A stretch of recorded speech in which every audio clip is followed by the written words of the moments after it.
बोलो जयकारा बोल मेरे श्री गुरु महाराज की जय। हृदय सम्राट महाराजा धीराज श्री सद्गुरु दाता दयाल जी श्री अनंतपुर में कृपा फरमाते, हर पर्व पर प्रेमी गुरुमुखों को सरसाते, पावन प्रवचनामृत फरमाकर मानुष जन्म का उद्देश्य सुझाते। आपका शुभ अवतरण दिवस दिनांक 20 सितंबर हर्षोल्लास के साथ पर्व की तरह ही मनाया जाता था।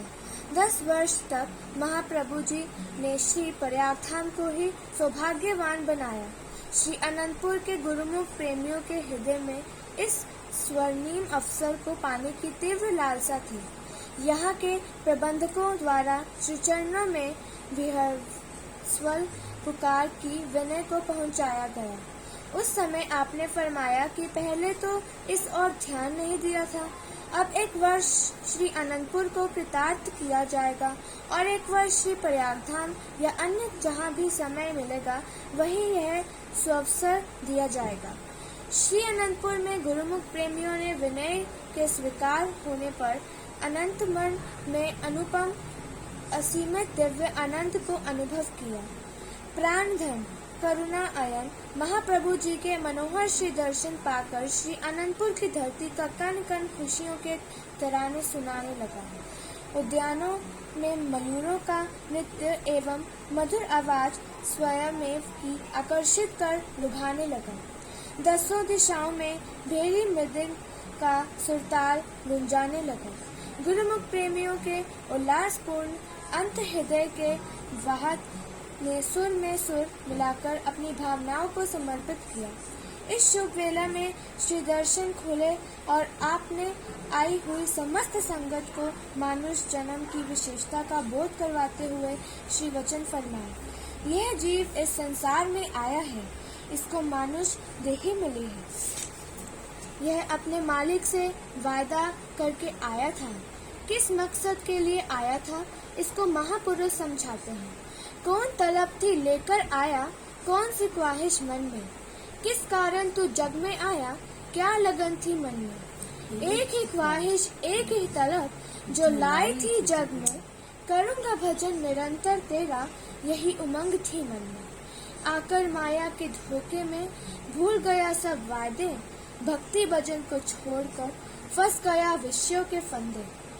अजू समझ ना संत चिताते, छोड़ अपनी नादानी, भजन प्रभु का कर ले बंदे सफल बना जिंदगानी। जीवात्मा सब जब इस लोक में आई तो इसे मानुष जन्म मिला, जो इसकी कितने जन्मों से याचना थी।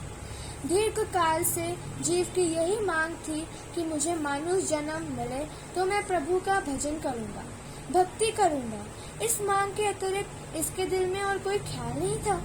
लेकिन माया का इस पर ऐसा प्रभाव पड़ा कि यह अपने सारे वादे भूल गया, अपने कल्याण का मार्ग भी भूल गया। दुखी से सुखी होने का जो सुअवसर मिला था, माया के भुलावे में आकर उसे भूल बैठा। महापुरुष जीव को सुझाव करते हैं कि तू इसी समय में ही अपनी रूह को मुक्त रूप कर बंधनों से आजाद हो सकता है, सच्चे सुख और सच्चे आनंद को प्राप्त कर सकता है। यदि यह अवसर हाथ से निकल गया तो दोबारा हाथ में नहीं आएगा। इंसान को बार बार पछताना पड़ेगा। सत्संग और संत सत्पुरुषों की इंसान को क्या आवश्यकता होती है, क्योंकि वे इसको सही मार्ग दिखलाते हैं, इसे नुकसान से बचाते हैं। फिर यह कोई थोड़ा नुकसान नहीं है। मानुष जन्म पाकर जीव यदि नीच योनियों में चला जाए तो यह कितनी बड़ी नादानी है। इंसान दुनिया की आस रखता है, मगर उसकी कोई भी आस पूरी नहीं होती। आशा करता जगु मुआ, आशा मरे न जाई, नानक आशा पूरिया, सच्चे शिव चितु लाए। इंसान अपनी आशाओं की पूर्ति के लिए कई प्रयत्न करता है, परंतु उसकी आशाएं पूरी नहीं होती। फरमाते हैं, आशा सभे लही कै इका आस कमाऊं। बस मालिक की आस रहे और कोई आस न रहे। जो सद्गुरु के शब्द का सुमिरन करते हैं, नाम की कमाई करते हैं, उन्हें मालिक की दरगाह में धोई मिलती है और वे अपना मुख उज्जवल करके जाते हैं। पावन श्री प्रवचनों को श्रवण कर सबके हृदय में अपार आनंद समा गया। सब ढोल नगारे बजाकर शुभ अवतरण दिवस के उपलक्ष्य में भजन बोलते हुए नृत्य करने लगे। ऐसा लग रहा था कि आज सारी सृष्टि ही आनंद में झूम रही है और अपने महाप्रभु जी पर बलिहार जाती हुई उन्हें कोटि बधाइयां अर्पित कर मंगल गीत गाते हुए शुभ सगन मनाते हुए आनंद मग्न हो रही है। इस शुभ पर्व पर हजारों की संख्या में संगतें श्री दर्शन के कृतार्थ हुई। विदेशों से भी प्रेमी जनों के आकर श्री दर्शन का लाभ प्राप्त किया। जो भी एक बार आपके देदीप्यमान मनोहर मुख मंडल की एक झलक पा लेता, वह अपने सब सुख दुख भुलाकर श्री चरणों का भंवर प्रेमी बन जाता। आपके श्री दर्शनों में कोई ऐसा तीव्र विलक्षण चुंबकीय आकर्षण था। उस समय दुबई में एक अनन्य भक्त थारी जी के साथ उनके एक अरेबियन मित्र दुबई से श्री अनंतपुर में श्री दर्शनों के लिए आए हुए थे।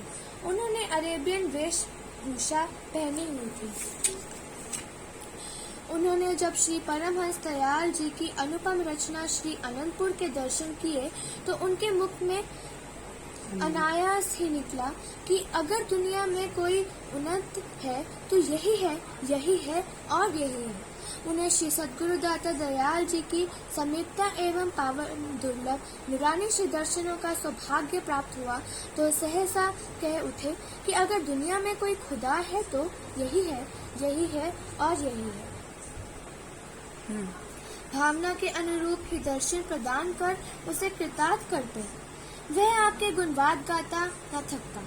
किसी प्रेमी ने क्या खूब कहा है, खुदाई नूर से मुनवर है मेरे कामिल मुर्शिद, खुदा खुद बन के आए हैं मेरे कामिल मुर्शिद।